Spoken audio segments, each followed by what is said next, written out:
De chiquillos, medicina del trabajo. La medicina del trabajo, chiquillos, como estábamos igual la semana pasada, es la que se dedica a la prevención y manejo de las lesiones y enfermedades e incapacidades ocupacionales, ¿ya?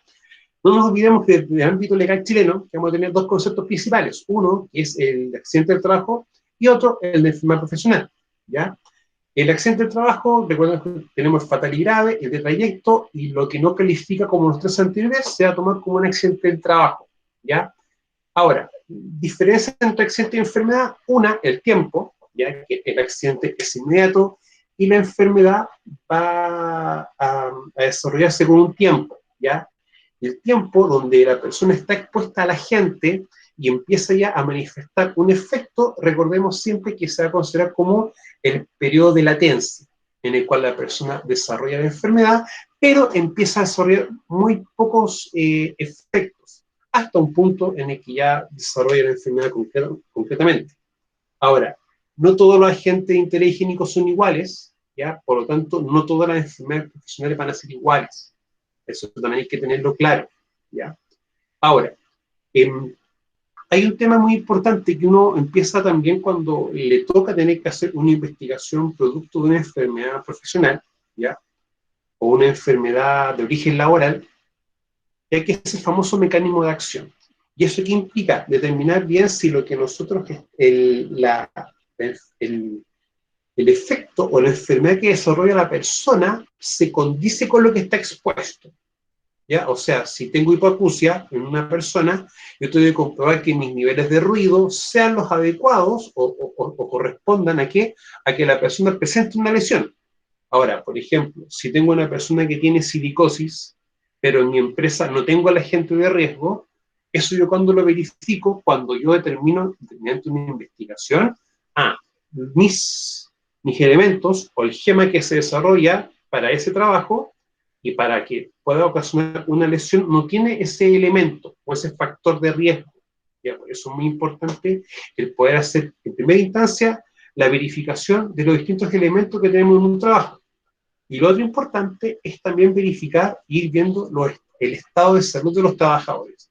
Y acá siempre no nos olvidemos de algo. Recordemos que el Código del Trabajo tiene, bueno, aparte del artículo 184, que nos obliga a implementar todas las medidas de control, tiene también un ámbito bien importante, que es obligación del empleador verificar el estado de salud del trabajador.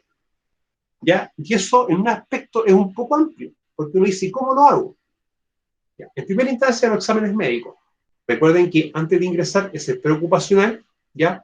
Cuando el trabajador ya está trabajando es el ocupacional, y también tenemos los distintos exámenes porque el trabajador está expuesto a un riesgo específico, como por ejemplo puede ser exposición a ruido, exposición a polvo con sílice, exposición a humos metálicos, entre otros, ¿ya? Los humos metálicos, chiquillos, donde ustedes van a ver esa exposición en trabajo de soldadura, ¿ya? Eso es muy patente de ahí. Ahora, en la práctica, la medicina del trabajo ya va también a promover la salud y la productividad de los trabajadores, su familia y comunidad. Y entendiendo esto desde la base del concepto de salud, que salud, como lo habíamos visto la semana pasada, no es solamente no estar enfermo, ¿ya? Sino que estar sano, pero desde el ámbito físico, mental y social, esos tres componentes, ¿ya? Para poder también tomarlo en cuenta. Bueno, uno de los objetivos ya es mantener un equilibrio y un bienestar, ¿ya? Y la relación entre el proceso de producción y las consecuencias hacia la salud. Y esto, la relación entre el proceso de producción y las consecuencias a la salud, es lo que también nosotros podemos llamar el famoso mecanismo de acción, ¿ya? O también es lo que nosotros nos va a dar también un periodo, un tiempo de latencia. Eso también es importante. Pero el mecanismo de acción, chiquillo, es bien importante. Se los digo así porque muchas veces cuando uno está trabajando, uno se enfoca directamente a más la parte de seguridad, a evitar caídas, cortes, o sea, contacto punzante, incendio, etc. Pero la parte de higiene industrial siempre se deja de lado. Y es porque pasa lo que hemos estado hablando en algunas clases, el fenómeno de la especificidad, que cuando uno está expuesto a ruido tantas veces o tanto tiempo lo normaliza, ¿ya? De hecho, le va a pasar un fenómeno muy real. Van a llegar a un trabajo y ustedes se van a dar cuenta que hay una serie de condiciones subestándar. Y tú dices, ¿sabes qué? Tienes estas condiciones subestándar y todo eso. Y las personas ya están, lo normalizan tanto, lo ven como tan normal, que para ellos ni siquiera es una condición, es algo habitual. Y cuando uno le explica lo que puede suceder, ahí recién toman como un poco de acción y tratan de resolver las condiciones. Rodrigo, dígame. Profesor, una consulta respecto, por ejemplo, uno en la vida cotidiana va conociendo trabajadores que se van cambiando muchas veces de trabajo, que han tenido un montón de experiencia laboral. ¿Qué pasa, por ejemplo, con una enfermedad, en este caso profesional, que se dio, no sé, en un trabajo, pero al final está terminando en otro? ¿Cómo se toma eso? Porque me imagino que como van cambiando. Ya, mira, acá hay un tema bien importante. Y nunca cometan el error de porque tienen que hacer un trabajo o colocar un trabajador de manera apresurada, no hacer un examen preventivo Ya, o un examen preocupacional. El examen preocupacional tenemos que irlo más adelante, pero vamos a ver los rasgos más importantes ahora. Una instancia es, por ejemplo, ¿para qué va a trabajar el trabajador? Valga la redundancia, o cuál va a ser el puesto de trabajo. Porque, por ejemplo, si es operador de maquinaria pesada, tiene que tener una batería. Pero si trabaja también en lugar donde hay sílice y ruido, tiene una batería que también se complementa a aquella. Si es soldador y trabaja en minería, en lugar donde hay sílice y ruido, como es metálico, tanto. Es importante siempre ver esos distintos elementos, porque cuando le hagan el examen al trabajador, ok, van a revisar la batería es para polvo metálico, polvo con sílice, ruido. Y esos tipos de exámenes son indicadores, o sea, te van a decir, por ejemplo, si la persona tiene silicosis, qué porcentaje de silicosis tiene. Y también te va a decir, por ejemplo, si es o no permitido que pueda trabajar con ese porcentaje de silicosis, por ejemplo. Ahora, para responder un poco más lo que tú estás diciendo, es como lo que uno a veces ha escuchado con otros colegas, cuando te dicen es donde la empresa se hace responsable. claro. Porque, por ejemplo, si el trabajador venía con una pérdida de un 20% y después aumenta un 40%, ya empieza un mecanismo de tipificarlo como una enfermedad profesional, ¿ya? Y empezar a funcionar todo el sistema de los subsidios. Ok, este trabajador, ¿cuánto tiempo estuvo trabajando en la otra empresa? ¿Cuánto tiempo estuvo trabajando en esta empresa? Entonces, ahí tiene que también revisarse un tema de historial.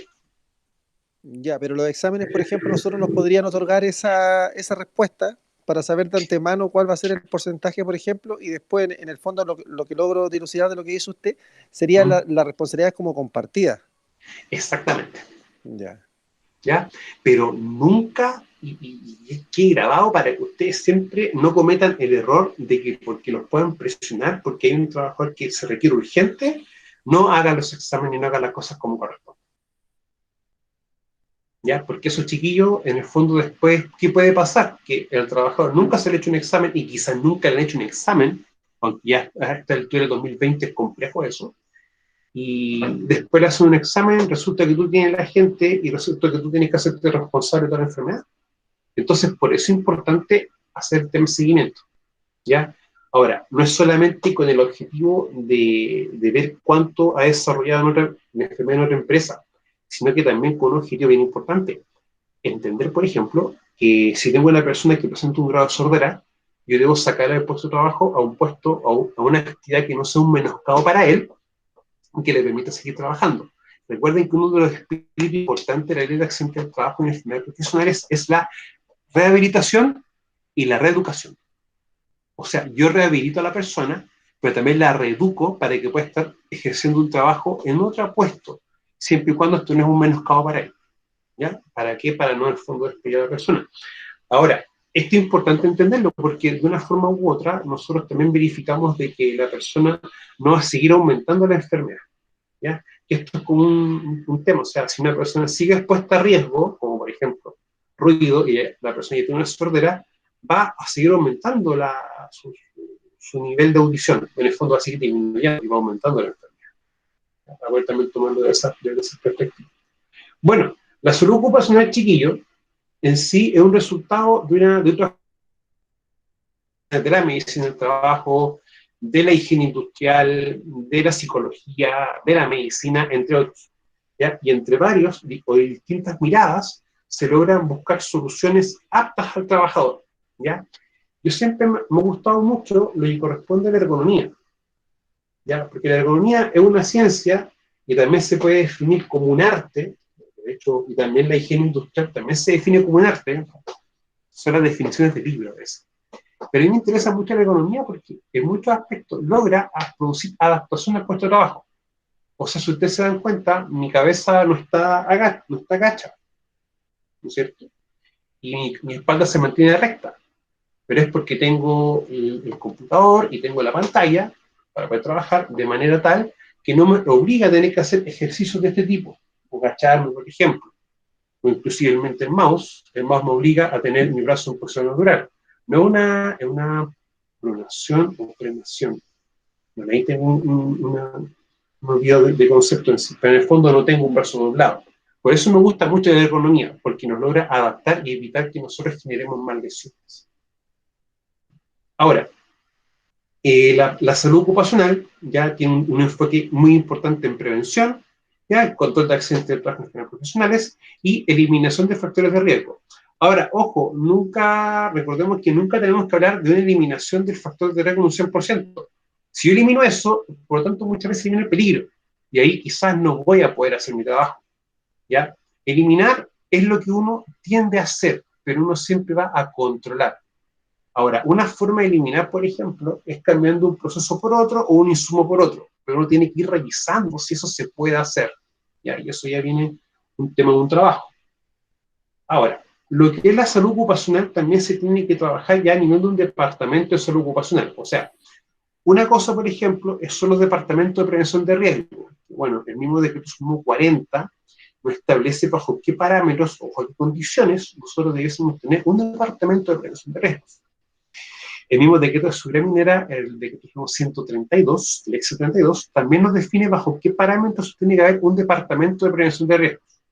Ahora, como la salud ocupacional es ya un ámbito más amplio, para la redundancia, y requiere más trabajo, también se trabaja con un departamento aparte, ¿ya? O un departamento en paralelo. Recuerden que la prevención de riesgos siempre se va a abocar a la seguridad y a la higiene industrial. Entonces, esas perspectivas. Ahora, identificar y evaluación de los riesgos, vigilancia de los factores del medio ambiente, asesoramiento en materia de seguridad y salud, ¿ya? Vigilancia epidemiológica, difusión de información y seguimiento de casos de enfermedades profesionales. Por eso es importante también entender eso. Ahora, nunca se olviden de la famosa triada: identificar, evaluar y controlar. La medicina del trabajo y la salud ocupacional nos obliga siempre a mantener el control y la evaluación, la identificación, evaluación y control dual. O sea, evaluar, identificar y controlar en el ambiente de trabajo y en el trabajo, ¿ya? Para así poder tener un control mejor de los factores de riesgo.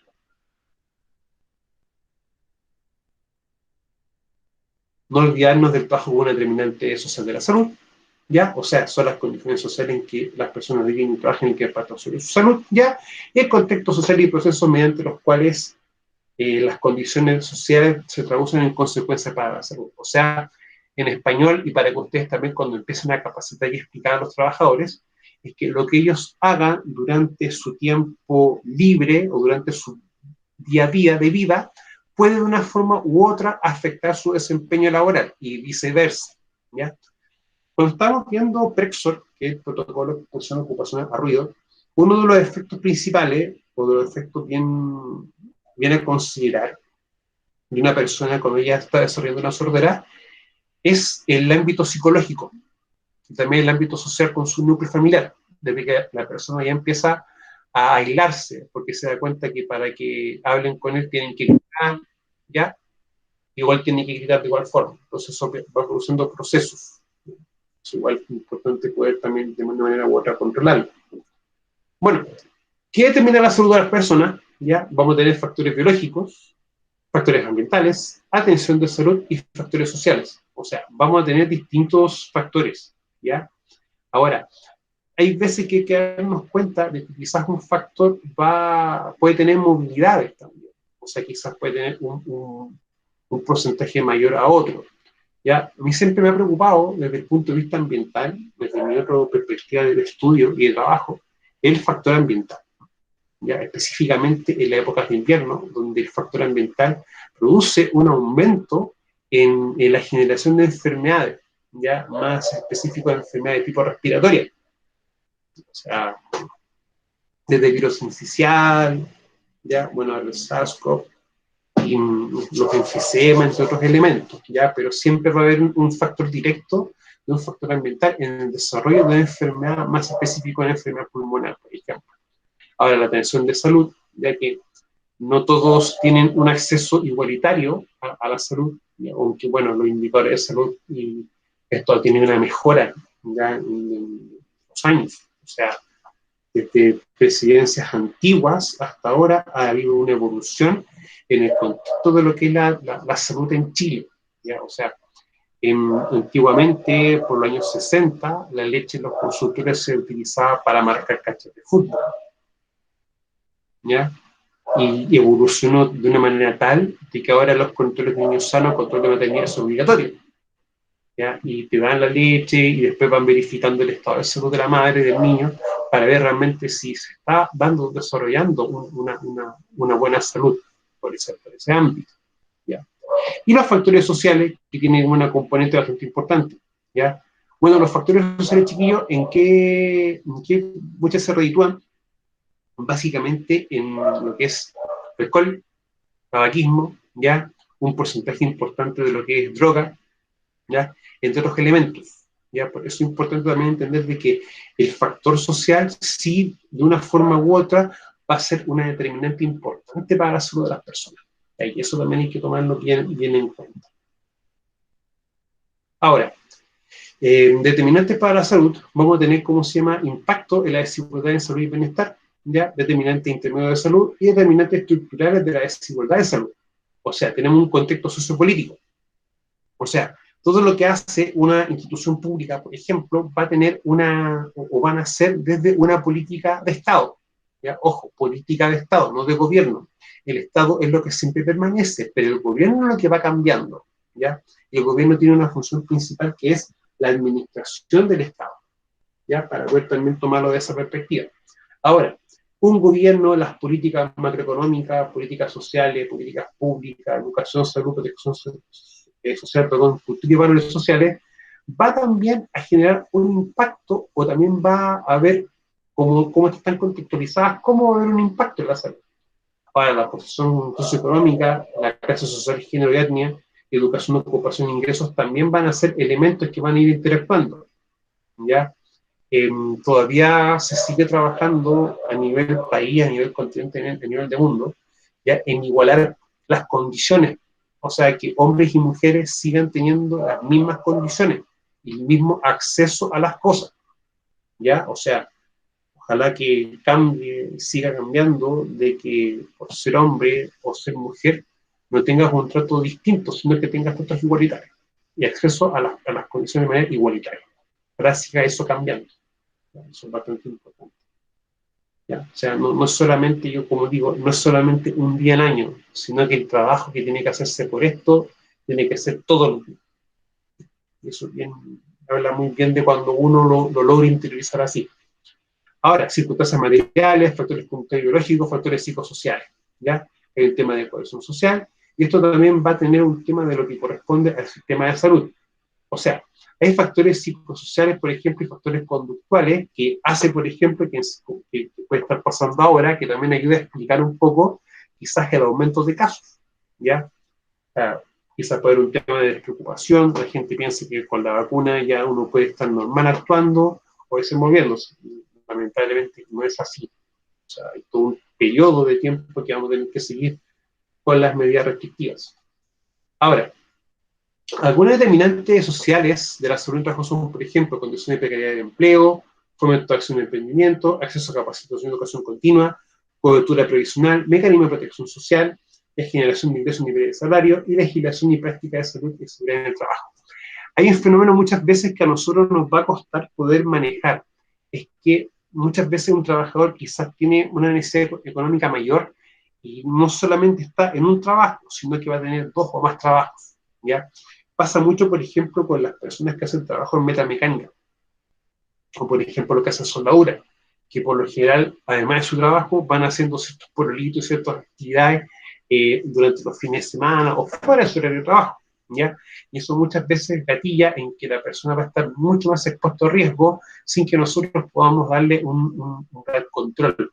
Y hay veces que se escapan ciertos parámetros de nuestras manos para poder trabajar con aquello. Ahora, acceso a capacitación, educación continua, por ejemplo, cobertura profesional y mecanismos de protección social, también son complejos a veces de que puedan funcionar en un 100%, más ahora con todo lo que ha pasado. O sea, el nivel de desempleo en muchas ciudades ha aumentado, ya muchas personas ya se han comido los ahorros, entre otras cosas. Y eso también va a empezar a afectar la parte de la salud en el trabajo, pero desde un origen social, desde todos los fenómenos sociales que están pasando. Y eso hay veces que es un poco complejo de nosotros poder administrarlo, poder entenderlo más sencillamente. Hay algo que yo siempre a usted le he comentado, que el pensar que la prevención de riesgo va a ser un trabajo aislado es completamente erróneo. ¿Ya? La prevención de riesgo tiene que trabajar de la mano con la psicología, tiene que trabajar de la mano con la sociología, etc. Pero para poder entender fenómenos, ¿ya? O poder entender cómo un trabajador puede tener una percepción de las cosas, ¿ya? Y aquí hay veces vienen como los dilemas que uno tiene cuando quiere hacer trabajos o mejorar ciertas condiciones. Y ahí se lo digo por experiencia. O sea, lo primero es que el trabajador vea un compromiso, ¿ya? Que entienda que lo que tú haces es un bien para él. Y ahí uno empieza a mejorar bastantes cosas. Bueno, la epidemiología, chiquillos, que también va a ser una unidad más con toxicología, ya con toxicología laboral, para poder entender distintos fenómenos, ¿ya? Ahora, en el estudio de la aparición o frecuencia de la enfermedad o las características relacionadas con la salud de las poblaciones humanas. Si nosotros lo llevamos desde el punto de vista laboral, vendría a ser ver cuántas personas, por ejemplo, están desarrollando una patología de origen laboral. O, por ejemplo, si tengo personas que están trabajando con sustancias químicas, cuántas de ellas están presentando alguna lesión. Y eso es importante poder tomarlo en cuenta. Ahora, estudia también los determinantes o indicadores de riesgo de los diversos acontecimientos relacionados con la salud de las poblaciones humanas. O sea, en este caso, tiene, por ejemplo, aplicado a todo lo que está pasando con el COVID, ¿ya? Para poder también tomarlo en cuenta. Recién ahora están empezando a aparecer como más estudios para ver cuáles han sido los efectos desde el punto de vista laboral, ¿ya? O sea, se están haciendo estudios de los factores de riesgo psicosociales, por ejemplo, para ir entendiendo cómo la pandemia ha ido afectando a esto. Bueno, en relación a lo laboral, pretende describir y estudiar los factores de riesgo de la población trabajadora en lo que respecta a accidentes de trabajo, enfermedades profesionales, entre otros. ¿Ya? Por mi experiencia, ¿cuál era lo más complejo para nosotros, como expertos en prevención? Es lo que puede hacer, por ejemplo, un trabajador en su tiempo libre. ¿Ya? Me explico. Muchas veces el trabajador tiene que entender que todo lo que él haga va a afectar a su desempeño, ¿ya? Y esto va a generar un factor de riesgo importante en él. Por eso es importante que de una forma u otra lo puedan como interiorizar. Aunque hay veces que va a ser un trabajo un poco más complejo, ¿ya? Pero hay que entender eso, chiquillos.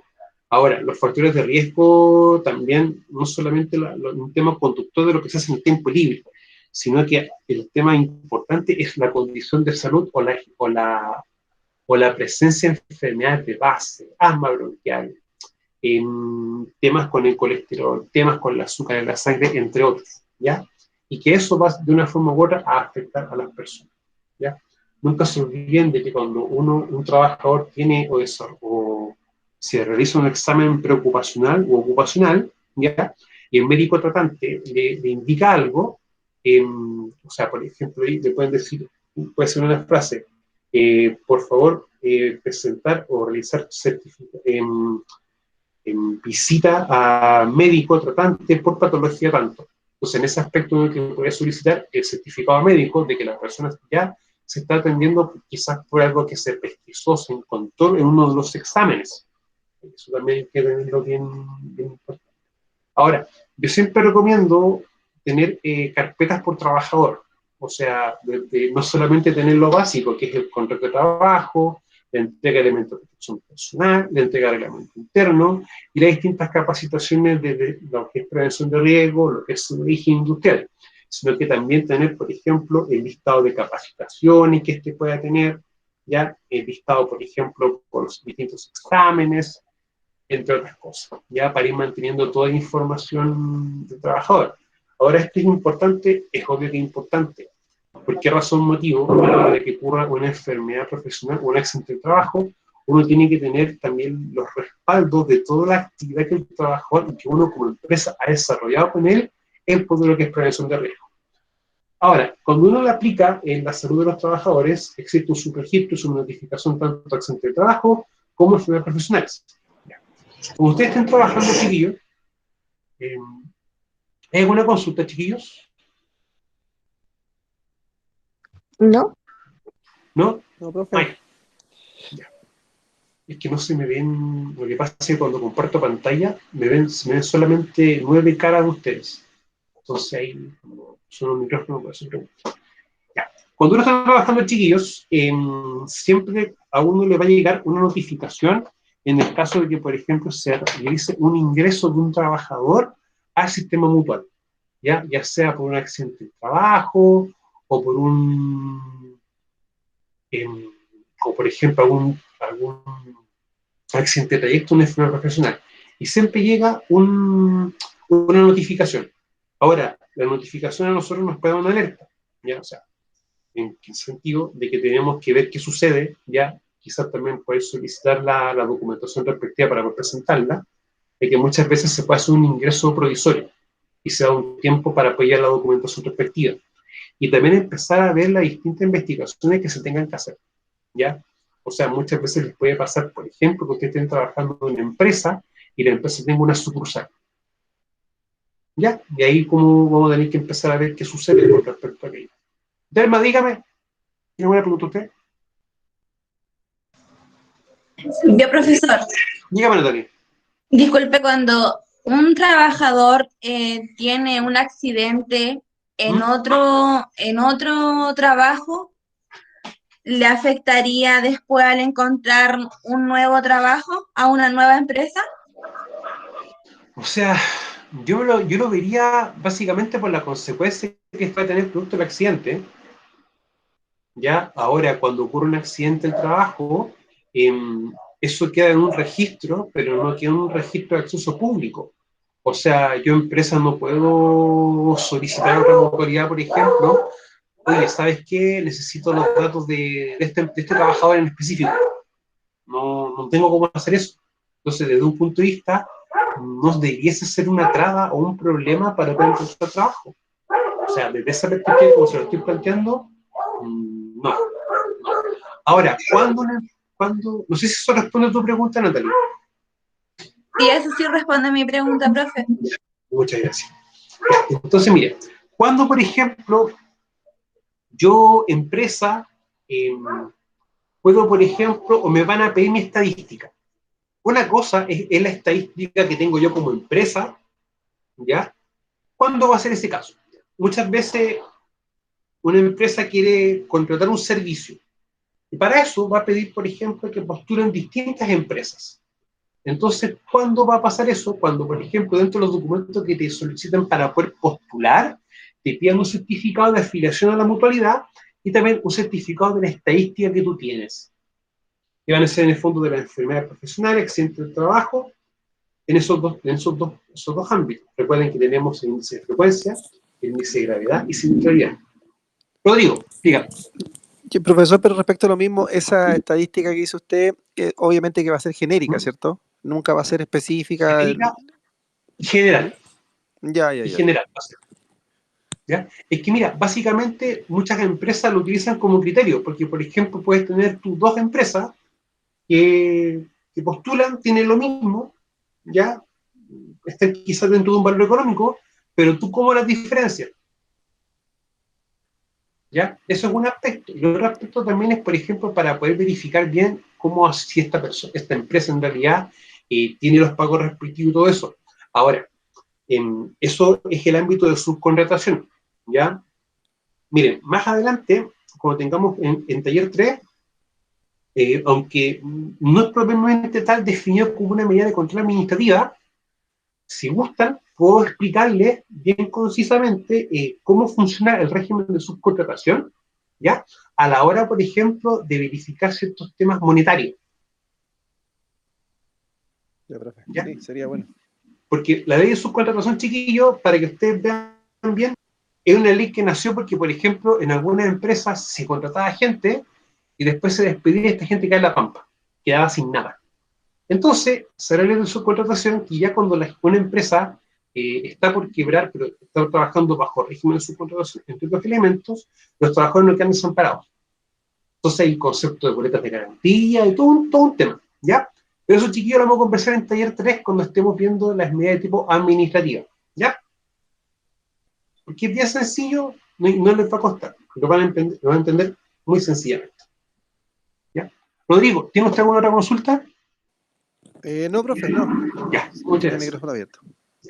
Ahora, no todas las empresas con factores de riesgo están en el programa de vigilancia tecnológica. O sea, no todas las empresas, por ejemplo, que están expuestas a sílice o están expuestas a ruido, están incluidas en un programa. En el fondo, un programa derivado de un protocolo Prexo o un protocolo PRONESI. ¿Ya? O sea, no todas las empresas lo están viendo así. Ahora, las estadísticas nacionales son escasas y parcializadas. En algunos ámbitos sí, en algunos aspectos sí. O sea, por ejemplo, hay estadísticas muy detalladas de hasta las horas del día en el que ocurre el accidente del trabajo, las partes del cuerpo afectadas, todo eso está bien detallado. Pero la estadística desde el punto de vista de lo que es salud, higiene industrial y salud ocupacional y medicina del trabajo, como que de a poco se han ido nutriendo. Lo que está muy bien estructurado y muy bien contabilizado, por ejemplo, son los enfermos profesionales. Eso está, pero muy normado, porque se llevan haciendo estadísticas de eso hace mucho tiempo, muchos años. Bueno, tanto el accidente del trabajo como los profesionales producen deterioro de la calidad de vida de los trabajadores, días perdidos y pérdida de productividad y altos costos económicos. ¿Ya? Yo le voy a ser bien franco, a mí qué es lo que me interesa siempre que tengo un trabajo de una enfermedad profesional es esto, deterioro de la calidad de vida de los trabajadores. Eso, chiquillos, es bien complejo. O sea, muchas veces les va a tocar un fenómeno de decir que lo van a escuchar, que lo van a ver, es como, ¿para qué hay que tener esto? ¿Por qué tenemos que tener esto? ¿Por qué hay que hacer esto? Oye, ¿qué gano yo con hacer prevención de riesgo? ¿Ya? Y las respuestas son bien concretas. O sea, no, yo digo incluso son respuestas que uno nos deja como a la interpretación. O sea, si un trabajador se muere y tú no tienes ninguna medida de control implementada, tú te puedes ir preso. Hay una responsabilidad criminal, que tiene dos ámbitos, aquello, no solamente el tener producto de un juicio, y una de las consecuencias es que tengan que estar en cárcel. O sea, no es solamente eso, ¿ya? Pero las empresas a veces les cuesta entender eso, no lo ven tan real, ¿ya? Ahora, cuando uno empieza a explicar de que si no tienen ciertos elementos y son fiscalizados, ocurre un accidente del trabajo, tienen incumplimientos, tienen vacíos legales, o incumplimientos legales, eso les va a generar una pérdida económica, ¿ya? Y les va a generar muchas más cosas que una pérdida económica. Ojo, o sea, no es solamente el perder dinero, ¿ya? Quizás es tan complejo lo que la empresa tiene cuando ocurra algo que quizás eso puede significar la quiebra de una empresa. Entonces, eso es un tema, el ámbito económico, pero uno también tiene que explicar el ámbito social, ¿ya? Y eso es importante, chiquillo. O sea, una persona que desarrolla una sordera, su calidad de vida se desmejora mucho. Una persona que genera una silicosis, su calidad de vida se desmejora mucho. Eso es que también entenderlo así. Bueno, la higiene ocupacional, ya, básicamente nacen de normas del Código del Trabajo, el Código Sanitario y la Ley 16.744. Y otro elemento más es el decreto sumo 594, ¿ya? Y que la práctica obliga a mantener dicho lugar en condiciones sanitarias y ambientales necesarias para proteger la vida y salud de los trabajadores, que en ellos se desempeñan, ¿ya? ¿Ya? Y acá viene lo bonito. Independiente, o sea, estos dependientes directos suyos, o sean de tercero por contratista. O sea, nosotros estamos trabajando con una empresa contratista, que eso lo vamos a ver en taller 3, ¿ya? Yo como empresa mandante debo preocuparme por la seguridad o sea, preocuparme por mi gente y por los contratistas, ¿ya? Y bajo eso, también, bajo un ámbito de ley de subcontratación, hay ciertos elementos y ciertas como obligaciones que tiene la empresa contratista para las mandantes. Es importante también tomar esto en cuenta. Por eso cuando ustedes estén trabajando, no les sorprenda si una empresa mandante o la empresa que usted le va a prestar un servicio como empresa, vienen y fiscalizan ciertos ámbitos. Como por ejemplo, si los trabajadores tienen los elementos de protección personal, ya están firmados libros de asistencia, entre otras cosas. Porque ellos también están obligados a verificar esa situación, para poder tomarlo también en cuenta. Ahora, ¿qué se considera por enfermedad profesional? Ya, porque la medicina, la salud ocupacional civil y la higiene industrial tiene un foco importante en esto. Esa enfermedad profesional la causa de una manera directa por el ejercicio de la profesión o el trabajo que realiza una persona y que le produzca incapacidad o muerte. ¿Ya? O sea, puede que una incapacidad temporal, ¿ya? O una incapacidad permanente en el tiempo. Recuerden que una capacidad permanente que nos implica a nosotros una pérdida de capacidad de ganancia, o sea, una pérdida de poder realizar trabajo. Eso es lo importante también no olvidar. Ahora, vamos a tener siempre una relación causa-efecto, agentes o factores de riesgo suficiente y que se den en un contexto para poder, por ejemplo, generar un riesgo importante para el trabajador. Un tiempo de exposición suficiente también y concordancia clínica, anatómica y funcional. ¿Ya? O sea, el tiempo de exposición, chiquillo, también hay que también entenderlo como sumado con estos dos, cuánto tiempo estoy expuesto a algo y bajo qué concentración estoy expuesto a qué. ¿Ya? Eso es importante tenerlo bien claro. Ahora, estos 4 estructuras, 4 elementos, van a generar una enfermedad profesional. Ahora, nunca olvidar esto. Indispensable que haya tenido su origen en los trabajos que entran en el riesgo respectivo, aun cuando estos no estén desempeñados a la época de diagnóstico. ¿Ya? O sea, independiente que el trabajador ya no esté expuesto a ese contexto cuando se haya hecho el diagnóstico respectivo. ¿Ya? O sea, muchas veces les va a tocar que los mecánicos, cuando trabajan en una empresa minera, por ejemplo, van a estar expuestos a distintos agentes. Pueden que estén expuestos a ruido, puede que estén expuestos a polvo, puede que estén expuestos a vibraciones, pero quizás van a estar 1 o 2 días o una porción del día de trabajo, y quizás el día siguiente no, van a tener exposiciones esporádicas, ¿ya? Pero eso también puede llevarse a una aplicación de esto. Ahora, la principal causa de consulta por sospecha de enfermedad profesional son las patologías musculoesqueléticas. ¿Ya? O sea, todo lo que puede generar una lesión tanto en los músculos y los huesos, ya que son las que generan mayor incapacidad temporal. O sea, la persona va a desarrollar una patología, ¿ya? De manera temporal, o sea, le pueden dar, por ejemplo, 15, 20, 30 días de licencia médica de origen laboral, producto de un accidente de trabajo, por ejemplo, ¿ya? Y después vuelve a su trabajo, ¿ya? Por eso dice que es temporal. Ahora, la hipoacusia sensorineuronal inducida por ruido es la que genera mayor incapacidad permanente en indemnizaciones y pensiones. O sea, por cada 10 enfermos profesionales en Chile, de 6 a 7 han presentado una sordera. O sea, no es algo menor.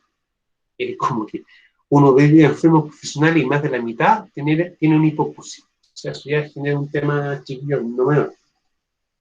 Ahora, accidente de trabajo, toda lesión que sufre una persona a causa o con ocasión del trabajo y que le produzca incapacidad o muerte. Recuerden que una cosa, esa causa, es por una causa directa y con ocasión por una causa del lugar o ambiente de trabajo, ¿ya? Y recuerden que la incapacidad también puede ser temporal o permanente y la muerte es la muerte, o sea, no tiene otra explicación. Lo que sí puede tener dos génesis, una muerte que sea directa producto de un accidente o producto del accidente, de manera de inmediato o producto de las secuelas que este puede haber desarrollado. Ya. Entonces, ¿qué abordamos primero, chiquillos? Y es algo que nosotros ya hemos visto en otras asignaturas, pero nunca está de más verlo, porque es lo que, laboralmente hablando, muchas veces uno como que deja de lado, no lo toma tan en cuenta, ¿ya? Es esto. Tengo una fuente que es mi peligro, tengo una vía o ruta de exposición y tengo una persona o trabajador, ¿ya? Aunque esto ya lo hemos visto, chiquillos, pero es lo que uno menos revisa o uno menos interioriza o toma en cuenta cuando está trabajando. Ya, yo les sigo insistiendo. La higiene industrial se deja en muchos aspectos de lado y no se le toma la gran importancia. ¿Ya? Por eso hay que como, no preocuparnos solamente de los riesgos típicos, que son la exposición de los contactos, interacciones, con superficies calientes, caída, contacto eléctrico, contacto efecto con tanto pulsante. No solamente eso, sino que también ver el tema de higiene. ¿Ya? Y no nos olvidemos que con lo que es la salud ocupacional también tenemos que darle orientación a hacer la distinta identificación y evaluaciones en el ambiente de trabajo, ¿ya? Ver cómo se comporta la fuente, ver las distintas vías y también hacer evaluación en el entorno próximo a la persona, por ejemplo, cuando le hacemos por ejemplo, una toma de ruido en puesto de trabajo, ¿ya? O en la persona cuando, por ejemplo, le hacemos una endometría o un examen de sangre, dependiendo de la gente evaluar, ¿ya? Nunca olvidar eso, o sea, nunca dejarlo de lado. Bueno, riesgos ambientales, ya que también es lo que ya hemos visto anteriormente, ya que pueden afectar a los trabajadores, son muy numerosos, lo que hace empezar su clasificación para facilitar su estudio. Y nunca olvidar que tenemos tres grandes grupos, ¿ya? Son los agentes químicos, físicos y biológicos. Esos son los tres que más se desarrollan, ¿ya? Bueno, los agentes químicos, los más habituales, ¿ya? Y aquí nos faltan, por ejemplo, también considerar a veces los rocíos también, por ejemplo, un tema que a veces no se considera mucho. Los agentes físicos y lo que son los biológicos, ¿ya? Y biológicos que estamos trabajando en este contexto de tener esto bastante muchos contactos día a día.